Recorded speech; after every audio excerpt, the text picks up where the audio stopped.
ഏവർക്കും നമസ്കാരം. ശുഭകരമാകട്ടെ, ദിനം സന്തോഷകരമാവട്ടെ, സൗഖ്യകരമാകട്ടെ, അനുഭവങ്ങളും അനുഭൂതികളും നമ്മേവരെയും നയിക്കുമാറാകട്ടെ. നമ്മൾ ഈ ആരോഗ്യത്തെക്കുറിച്ചുള്ള പരമ്പര സംസാരിച്ച് തുടങ്ങുന്നതിന് തൊട്ട് മുമ്പായിട്ട് കുറച്ചു ദിവസം മെറ്റാബോളിക് ഡിസോർഡേഴ്സിനെ കുറിച്ചാണ് സംസാരിച്ചു വന്നിരുന്നത്. പക്ഷെ അവ വളരെ ഡീറ്റെയിൽ ആയിട്ട് നമ്മൾ പോയിരുന്നുവെങ്കിലും അതിന്റെ തുടർച്ചയായിട്ട് നമ്മൾ ഈ ആരോഗ്യത്തിന്റെ മേഖലയിലേക്ക് കയറിയപ്പോ ഞാൻ കരുതിയിരുന്നത് അതിനെക്കുറിച്ച് ഇനി പറയേണ്ടതില്ല, പറഞ്ഞു കഴിഞ്ഞതാണല്ലോ എന്നുള്ളതാണ്. പക്ഷെ ഈ പരമ്പരയിൽ ഓരോന്നും അവതരിപ്പിച്ചു വരുമ്പോൾ ഇത് പറയാതെ പോയാൽ ഇത് മാത്രം കാണുന്ന ആളുകൾക്ക് ഇത് നഷ്ടപ്പെട്ടു പോകുമെന്നുള്ളതുകൊണ്ട് മെറ്റാബോളിക് സിസ്റ്റത്തെ കുറിച്ച് കൂടെ ഒരു ദിവസം അതിനെക്കുറിച്ച് പറഞ്ഞു പോവുക എന്ന് കരുതി. അതുകൊണ്ടാണ് ഇന്ന് അത് സംസാരിക്കുന്നത്. അപ്പോൾ ആവർത്തന വിരസത ഒരുപക്ഷെ തുടർന്ന് കേൾക്കുന്നവർക്കുണ്ടാവും, ആദ്യമായിട്ട് കേൾക്കുന്നവർക്ക് അതിലൂടെ പോവുകയും ചെയ്യാം. അപ്പോ നമ്മള് അതിനെക്കുറിച്ച് പറയുന്നത് ഇവിടെ എങ്ങനെയാണ്? Metabolic system transforms food into energy, repair and vitality. Metabolic വ്യൂഹം ശരീരത്തിന്റെ ഊർജ രൂപാന്തരീകരണ സംവിധാനമാണ്. ഇത് ഭക്ഷണത്തെ ഊർജമാക്കി മാറ്റുകയും കലകളെ നിർമ്മിക്കുകയും നന്നാക്കുകയും ചെയ്യുന്നു. കൂടാതെ അധികമുള്ള ഇന്ധനം സംഭരിക്കുകയും ആവശ്യമുള്ളപ്പോൾ ഊർജം പുറത്തുവിടുകയും ചെയ്യുന്നു. ഇത് ശരീരതാപം, രക്തത്തിലെ പഞ്ചസാര, കൊഴുപ്പ്, പ്രോട്ടീനുകൾ എന്നിവയെ നിയന്ത്രിക്കുകയും വളർച്ച, രോഗശാന്തി, ദൈനംദിന പ്രവർത്തനങ്ങൾ എന്നിവയെ പിന്തുണയ്ക്കുകയും ചെയ്യുന്നു. പോഷകങ്ങൾക്കായുള്ള ദഹനം, മെറ്റാബോളിക് ഹബ്ബായി കരൾ, പഞ്ചസാരയുടെ സന്തുലിതാവസ്ഥയ്ക്കുള്ള പാൻക്രിയാസ്, ഹോർമോണുകളും എൻസൈമുകളും, പിന്നെ കോശ ഊർജത്തിനായി മൈറ്റോകോൺട്രിയ, ഉപയോഗത്തിനും സംഭരണത്തിനുമായി പേശികളും കൊഴുപ്പും, വിനിമയത്തിനായി രക്തം എന്നിവ ഇതിന്റെ പ്രധാന ഘടകങ്ങളിൽ ഉൾപ്പെടുന്നു. ഇത് തുടർച്ചയായി പ്രവർത്തിക്കുകയും നിർമ്മാണവും വിഘടിപ്പിക്കലും തമ്മിൽ സന്തുലിതാവസ്ഥ നിലനിർത്തുകയും ചെയ്യുന്നു. ഇത് ദഹന, ശ്വസന, രക്തചംക്രമണ, എൻഡോക്രൈൻ, നാഡി, പേശി, അസ്ഥി, പ്രതിരോധ, വിസർജന, മൈക്രോബയോം വ്യൂഹങ്ങളുമായി അടുത്ത ബന്ധം പുലർത്തുന്നു. ആരോഗ്യകരമായ മെറ്റാബോളിസം സ്ഥിരമായ ഊർജം, സുസ്ഥിരമായ ഭാരം, ഒരു നല്ല പ്രതിരോധശേഷി, വ്യക്തമായ ചിന്ത എന്നിവ നൽകുന്നു. അമിത ഭക്ഷണം, ഇടയ്ക്കിടെയുള്ള ഭക്ഷണം, പഞ്ചസാര, ചലനമില്ലായ്ക, സമ്മർദ്ദം, മോശമുറക്കം, വിഷാംശങ്ങൾ, നിർജ്ജലീകരണം, ക്രമരഹിതമായ താളം എന്നിവ ഇതിനെ ദുർബലപ്പെടുത്തുന്നു. ലളിതമായ ഭക്ഷണം, കൃത്യമായ സമയം, ഉപവാസ ഇടവേളകൾ, ചലനം, ഉറക്കം, ജലാംശം, സമ്മർദ്ദം കുറയ്ക്കൽ, സൂര്യപ്രകാശം, കുടലിന്റെ ആരോഗ്യം, താളാത്മകമായ ജീവിതം എന്നിവയിലൂടെ ആരോഗ്യം തിരിച്ചു വരുന്നു. അപ്പോ നമ്മൾ കുറച്ചു നാളായിട്ട് സംസാരിച്ചു വരുന്ന ആ ഒരു പാറ്റേണിൽ നമ്മൾ മുമ്പേ ഡീറ്റെയിൽഡ് ആയിട്ട് ചർച്ച ചെയ്ത മെറ്റാബോളിക് ഡിസോർഡറിനെ ഒന്ന് അവതരിപ്പിക്കുന്നതെന്ന് മാത്രം. ആവർത്തന വിരസത തോന്നുന്നവർ ഇത് സ്കിപ്പ് ചെയ്ത് പോവുക. പിന്നെ ചയാപചയം എന്നുള്ളത് ഒരു ജീവനുള്ള ശരീരം നിലനിൽക്കുന്നു എന്നതിന്റെ തെളിവാണ് അതിന്റെ മെറ്റാബോളിസം. അത് പ്രകടമായി നമുക്ക് കാണുന്നത് ശ്വാസോച്ഛ്വാസത്തിലൂടെയാണ്. ശ്വാസോച്ഛ്വാസമാണ് മെറ്റാബോളിസം എന്നുള്ള ആക്ടിവിറ്റിയുടെ പ്രകട രൂപം. ഈ പ്രകട രൂപം പ്രകടിപ്പിക്കുന്നത് എന്താണെന്ന് വെച്ച് കഴിഞ്ഞാൽ ജീവനുണ്ട് എന്നുള്ളതിന്റെ തെളിവായിട്ടാണ്.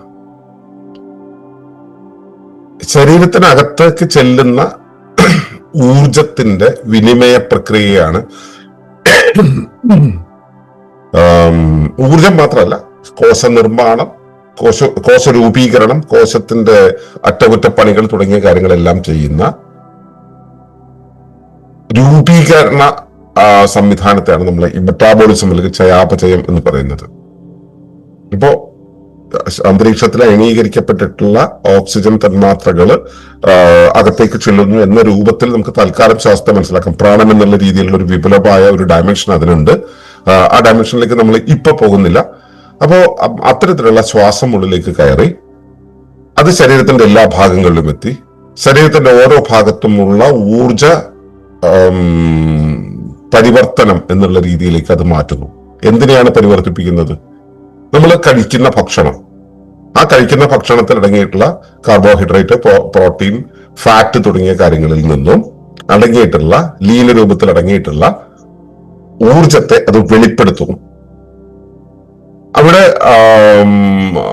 ഭക്ഷണത്തെ ഊർജമാക്കി മാറ്റുന്നു എന്നാണ് നമ്മൾ അതിനെക്കുറിച്ച് സാധാരണ രീതിയിൽ പറയാറ്. സത്യത്തിൽ ഊർജം നിറഞ്ഞത് അയണീകരിക്കപ്പെട്ട ഓക്സിജനിൽ നിന്നാണ് ഈ പൊട്ടൻഷ്യാലിറ്റി നമുക്ക് കിട്ടുന്നത്.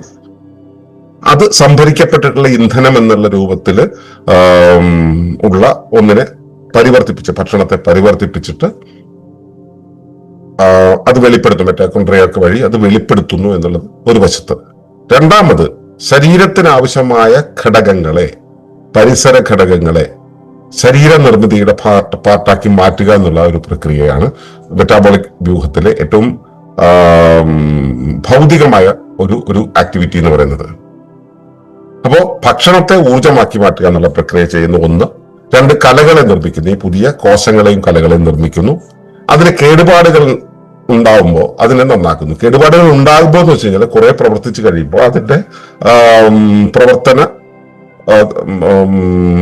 പ്രവർത്തനത്തിനുള്ള ഒരു സുഗമത നഷ്ടപ്പെടും. അപ്പോൾ അതിനെ മാറ്റിയിട്ട് അടുത്ത കോശങ്ങളെ അവിടെ കയറ്റി വെക്കും, അല്ലെങ്കിൽ പുതിയത് നിർമ്മിച്ചിടും എന്നുള്ളത്. റിപ്പയറിംഗ് പ്രോസസ് നമുക്കറിയാലോ, ബൈക്കോ കാറോ ഒക്കെ നമ്മൾ റിപ്പയർ ചെയ്യുന്നതിനെ കുറിച്ചല്ല. അപ്പൊ അങ്ങനെ റിപ്പയറിംഗിന് വേണ്ടിയിട്ടുള്ള ഒരു പ്രോസസ്സ് നടക്കും. ഇത് മെറ്റാബോളിസം ആണ് ചെയ്യുന്നത്. ഇത് മാത്രമല്ല, ഇതില് പ്രവർത്തനത്തിന് ആവശ്യമായിട്ടുള്ള പോഷകങ്ങളാണെങ്കിലും ശരി, ഊർജമാണെങ്കിലും ശരി, അത് ഒരു പരിമിതമായ അളവിലാണ്. അതിലും അധികമായി വരുന്നവയെ സംഭരിച്ചു വെക്കും, പിന്നീട് ഉള്ള ഉപയോഗത്തിന് വേണ്ടി സംഭരിച്ചു വെക്കും. എന്നിട്ട് ആവശ്യമുള്ളപ്പോൾ ഈ ഊർജത്തെ പുറത്തുവിടും, അല്ലെങ്കിൽ ഘടകങ്ങളെ പുറത്തുവിടും. ഈ കോശ നിർമ്മാണത്തിലുള്ള ഘടകങ്ങളെ പുറത്തുവിടും. അപ്പോൾ ഇത് ശരീര താപത്തെ മെയിൻറ്റെയിൻ ചെയ്യുന്നുണ്ട്. ഈ ഊർജ ഭക്ഷണത്തെ ബേൺ ചെയ്തിട്ട്, കാർബനെ ബേൺ ചെയ്തിട്ട് ഊർജമാക്കി മാറ്റുന്നു എന്നുള്ളത് കൊണ്ട് നമ്മുടെ ശരീര താപത്തെ മെയിൻറ്റെയിൻ ചെയ്യുന്നുണ്ട്. അതുപോലെ ബ്ലഡിലെ ഷുഗറിന്റെ ലെവലിനെ മെയിൻറ്റെയിൻ ചെയ്യുന്നുണ്ട്. കൊഴുപ്പ്, പ്രോട്ടീനുകൾ എന്നിവയെ നിയന്ത്രിക്കുന്നു. ഇതെല്ലാം തന്നെ ഊർജത്തിന്റെ വ്യത്യസ്ത ഫോമുകളും പിന്നെ കോശ നിർമ്മാണത്തിന് ഉപയോഗിക്കുന്ന വിവിധ ഘട്ടങ്ങളും ഒക്കെയാണ്. അപ്പോ ഇത് വളർച്ച, അതുപോലെ രോഗശാന്തി എന്നുള്ളതിന് ദൈനംദിന പ്രവർത്തനങ്ങൾ എന്നിവയെ പിന്തുണയ്ക്കുകയാണ് ഈ മെറ്റാബോളിക് ആക്ടിവിറ്റി ജനറലി ചെയ്യുന്നത്. അത് ദഹന വ്യവസ്ഥയുമായിട്ട് ബന്ധപ്പെട്ടിരിക്കുന്നത്, അത് പോഷകങ്ങൾക്ക് വേണ്ടിയാണ് ദഹന പ്രക്രിയയായിട്ട് ബന്ധപ്പെട്ടിരിക്കുന്നത്. ഈ മെറ്റാബോളിക് പ്രോസസ്സിന്റെ ടോട്ടലുള്ള ഒരു ഹബ്ബായിട്ട് പ്രവർത്തിക്കുന്നത് കരളാണ്. അതുപോലെ പഞ്ചസാരയുടെ സന്തുലിതാവസ്ഥയ്ക്ക് വേണ്ടിയിട്ട് അവിടെ പാൻക്രിയാസുമായിട്ട് കണക്ട് ചെയ്ത് വർക്ക് ചെയ്യുന്നുണ്ട്. ഹോർമോണുകൾക്കായിട്ട് എൻഡോക്രൈൻ സിസ്റ്റമുമായിട്ട് ബന്ധപ്പെടുന്നുണ്ട്. അതുപോലെ തന്നെ കോശ ഊർജം ഡെവലപ്പ് ചെയ്യാനായിട്ട് മൈറ്റോകോൺട്രിയ ആയിട്ട്, ഈ കോശങ്ങൾക്കകത്തുള്ള മൈറ്റോകോൺട്രിയ ആയിട്ട് ഇത് കണക്ട് ചെയ്ത് നിൽക്കുന്നു. ഉപയോഗത്തിനും സംഭരണത്തിനും ആയിട്ട് പേശികളെയും കൊഴുപ്പിനെയും ഒക്കെ ഉപയോഗിക്കുന്നുണ്ട്. ഈ മൊത്തം വിതരണത്തിനായിട്ട്, ഗതാഗതത്തിനായിട്ട് രക്തം എന്നിനെ ഉപയോഗിക്കുന്നു. അപ്പൊ ഇവയെല്ലാമാണ് അതിന്റെ ഘടകങ്ങൾ. ഇതുപോലെ ഇങ്ങനെ കുറെ ഘടകങ്ങൾ ചേർന്നിട്ടാണ് ഈ മെറ്റാബോളിക് സിസ്റ്റം പ്രവർത്തിക്കുന്നത്. ഈ മെറ്റാബോളിക് പ്രോസസ് തന്നെ ഒരു പ്രത്യേകത എന്ന് വെച്ചാൽ നിലനിൽപ്പ് ഫുൾ ടൈമാണ്. ഒരു ആക്ടിവിറ്റി ചെയ്തിട്ട് നിൽക്കുന്ന ഒരു പ്രവർത്തനമില്ല. ഇത് തുടർച്ചയായി പ്രവർത്തിക്കുകയും നിർമ്മാണവും വിഘടിപ്പിക്കലും തമ്മിൽ സന്തുലിതാവസ്ഥ നിലനിർത്തുകയും ചെയ്യുക എന്നുള്ളൊരു പരിപാടി ചെയ്യുന്നുണ്ട്. അപ്പോഴാണ് നമ്മൾ സ്ഥിതിയിൽ നിൽക്കുന്നത്. നിർമ്മാണത്തിന്റെ അളവ് കൂടുന്ന സമയത്ത് വളർച്ചയുണ്ടാവും, വിഘടിപ്പിക്കുന്നതിന്റെ അളവ് കൂടുന്ന സമയത്ത് തളർച്ചയുണ്ടാവും. തളർച്ച എന്ന് വെച്ച് കഴിഞ്ഞാൽ നമ്മൾ ഈ പ്രായമാകുന്ന സമയത്ത് വലിപ്പം കുറയൊക്കെ കണ്ടിട്ടുണ്ടല്ലോ, അങ്ങനെ ഉണ്ടാവും. പൂർണ്ണ വളർച്ച എത്തുക എന്ന് പറയുന്നത് ഈ നിർമ്മാണവും വിഘടനവും തമ്മിൽ ബാലൻസ് ചെയ്യുന്നതാണ്. പൂർണ്ണ വളർച്ചയെത്തിയ ഒരു മനുഷ്യന്റെ ശരീരം എപ്പോഴും ബാലൻസ്ഡ് ആയിരിക്കും. അവൻ പിന്നെ തടിവെക്കുകയോ മറ്റൊരു രൂപത്തിലേക്ക് മാറുകയോ ഒന്നും ചെയ്യില്ല.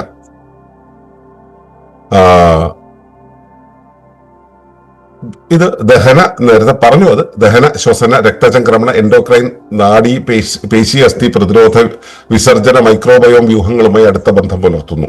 എന്തൊക്കെയായിട്ട് കണക്റ്റഡ് ആണ് എന്നുള്ളത്. പിന്നെ ആരോഗ്യകരമായ മെറ്റാബോളിസം സ്ഥിരമായ ഊർജം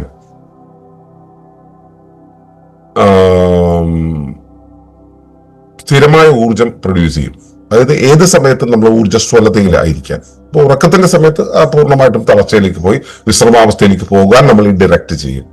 അല്ലാത്ത സമയത്ത് ഉണർന്നിരിക്കുമ്പോൾ നമ്മൾ ആ പൂർണ്ണ ആർജവത്തിലായിരിക്കാൻ നമ്മളെ സഹായിക്കും.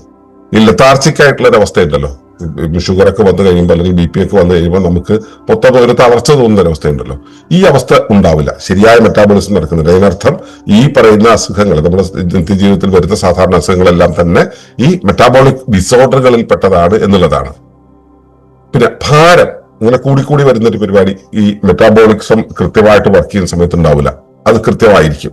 ഈ വളർച്ചയും വിഘടിപ്പിക്കലും ഒരുപോലെ ആയിരിക്കും. ഒരുവിധപ്പെട്ട കാര്യങ്ങളൊന്നും ശരീരം കുലുങ്ങില്ല, നല്ല പ്രതിരോധ ശേഷിയായിരിക്കും. അതുപോലെ തന്നെ ഈ തളർച്ച വന്നിട്ട് ഇനി എന്നെ കൊണ്ടൊന്നും വയ്യ, അല്ലെങ്കിൽ ഞാൻ ആലോചിച്ചത് കിട്ടുന്നില്ല, എനിക്ക് ക്ലാരിറ്റി പോരാ എന്ന് തോന്നുന്ന ഒരവസ്ഥയുണ്ട്. ചിന്തയൊക്കെ വളരെ ക്ലിയർ ആയിരിക്കും. ഇത് ഈ ശരിയായ മെറ്റാബോളിസം ഉള്ള ഒരാളുടെ ലക്ഷണമാണ്. ഇതിനെ താറുമാറാക്കാൻ നമ്മൾ ചെറിയ ചില പണികൾ ചെയ്യണം. ഇപ്പൊ അമിത ഭക്ഷണം കഴിച്ചാൽ ഈ മെറ്റാബോളിക് ബാലൻസ് തെറ്റും. അമിത ഭക്ഷണം തന്നെ കഴിക്കണമെന്നില്ല. കുറച്ച് ഇപ്പോ പുതിയൊരു രീതിയാണ് പല ഭിഷഗ്വരന്മാരും രോഗികൾക്ക് പറഞ്ഞു കൊടുക്കുന്ന ഒരു പരിപാടിയാണ്. എല്ലാം കൂടെ ഒരുമിച്ച് കഴിക്കണ്ട, ഇത്തിരി കഴിക്കുക, ഇടയ്ക്കിടയ്ക്ക് കഴിക്കുന്ന.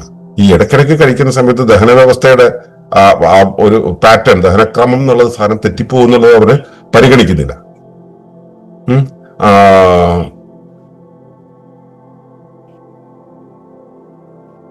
പിന്നെ അപ്പോ ഇടയ്ക്കിടെയുള്ള ഭക്ഷണം എന്നുള്ളത് ഒരു പ്രശ്നം തന്നെയാണ്. അതുപോലെ തന്നെ നമ്മുടെ ഭക്ഷണത്തിൽ, പ്രത്യേകിച്ച് ആധുനികന്റെ ഭക്ഷണത്തിൽ പല തരത്തിലുള്ള ഷുഗർ നമ്മൾ അകത്തേക്ക് ആക്കുന്നുണ്ട്. ഷുഗറിന്റെ നിർമ്മാണവും അതിനകത്ത് കിടക്കുന്ന കാര്യങ്ങളും പോട്ടെ, ഈ ഷുഗർ എന്നുള്ളത് ജൈവത തീരെ ഇല്ലാത്ത ഒരു പദാർത്ഥമായിട്ടാണ് നമ്മുടെ അകത്തേക്ക് ചെല്ലുന്നത്. ശരീരത്തിന് ഷുഗർ ഉണ്ടാക്കാൻ അറിയാം, ശരീരത്തിന് ഷുഗർ മെയിൻറ്റെയിൻ ചെയ്യാൻ അറിയാം, അതിനെയല്ല നമ്മൾ കൊടുക്കുന്നത്. നമ്മൾ അല്ലാതെ പ്രോസസ്ഡ് ഷുഗേഴ്സ്, നമ്മൾ പലതരത്തിലുള്ള ഷുഗേഴ്സ് നമ്മൾ അകത്തേക്ക് കൊടുക്കുന്നുണ്ട്. ഇത് മെറ്റാബോളിസത്തെ താറുമാറാക്കുന്നുണ്ട്. വേറൊന്നാണ് ചലനമില്ലാത്ത അവസ്ഥ, ശരീരം അനക്കില്ല. അത് പ്രത്യേകിച്ചും ഈ വൈറ്റ് കോളർ ജോബുകൾ വന്നതിന് ശേഷം ശരീരം അനക്കാതിരിക്കുക എന്നുള്ളത് ഒരു ഫാഷനായിട്ട് മാറിയിട്ടുണ്ട്, അതൊരു സിസ്റ്റമായിട്ട് മാറിയിട്ടുണ്ട്. അത് മെറ്റാബോളിക് ഡിസോർഡറിന് കാരണമാകുന്നുണ്ട്.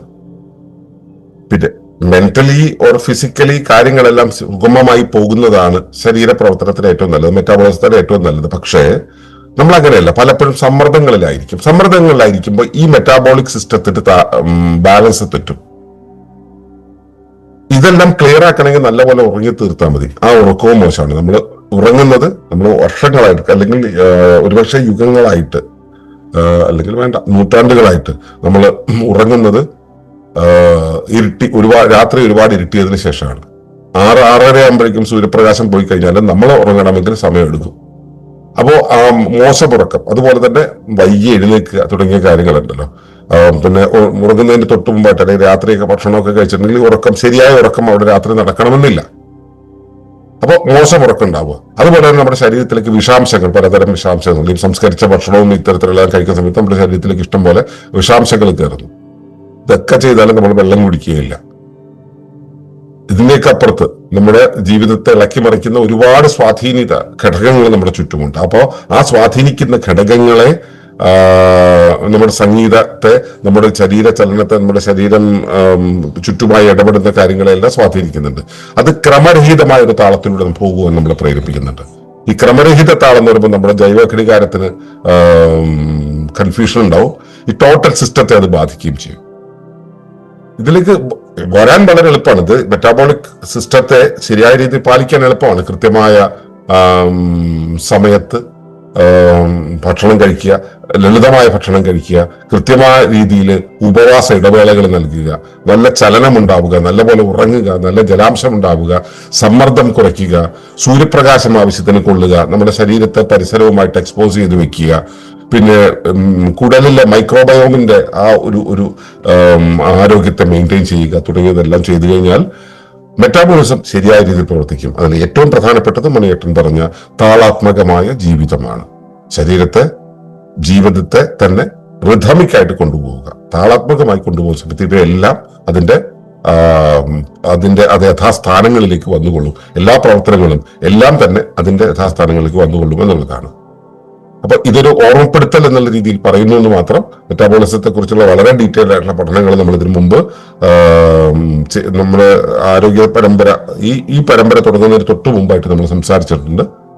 അപ്പോൾ കൂടുതൽ ഡീറ്റെയിൽസ് വേണ്ടവർക്ക് അവിടെ പോയി നോക്കാം. മെറ്റാബോളിസത്തെ കൃത്യമായിട്ട് മനസ്സിലാക്കുക. മെറ്റാബോളിസം തകരാറിലാവുമ്പോഴാണ് നമ്മുടെ ശരീരത്തിൽ ഏറ്റവും കൂടുതൽ രോഗങ്ങൾ ഉണ്ടാകുന്നത്. മെറ്റാബോളിക് ഡിസോർഡറുകളെയാണ് പലപ്പോഴും നമ്മൾ രോഗങ്ങൾ എന്ന് പറയുന്നത്. അപ്പോൾ മെറ്റാബോളിസം എന്ന് പറയുന്നത് ഭക്ഷണത്തെ ഊർജമായും കോശങ്ങളായിട്ടും കലകളായിട്ടും മാറ്റുന്ന ആ ഒരു പ്രോസസ്സാണ്. അതുപോലെ തന്നെ തിരിച്ച് ശരീരമായിരുന്നതിനെ മാലിന്യങ്ങളായിട്ടും ഊർജങ്ങളായിട്ടും ഒക്കെ വെളിയിലേക്ക് തള്ളുന്ന പ്രോസസ്സും മെറ്റാബോളിസത്തിൻ്റെതാണ്. അത് ശരിയായ മാത്രമേ ജീവിതം ശരിയായിട്ട് പോവുകയുള്ളൂ. ജീവനുണ്ടോ എന്നുള്ളതിന്റെ പ്രധാന ലക്ഷണം തന്നെ മെറ്റാബോളിസമാണ്. നിങ്ങളുടെ ശരീരത്തിലെ ഇത്തരം പ്രവർത്തനങ്ങൾ നിരീക്ഷിക്കാൻ നിങ്ങൾക്ക് കഴിയുമാറാകട്ടെ എന്ന് പ്രാർത്ഥിക്കാം. നന്ദി, നമസ്കാരം.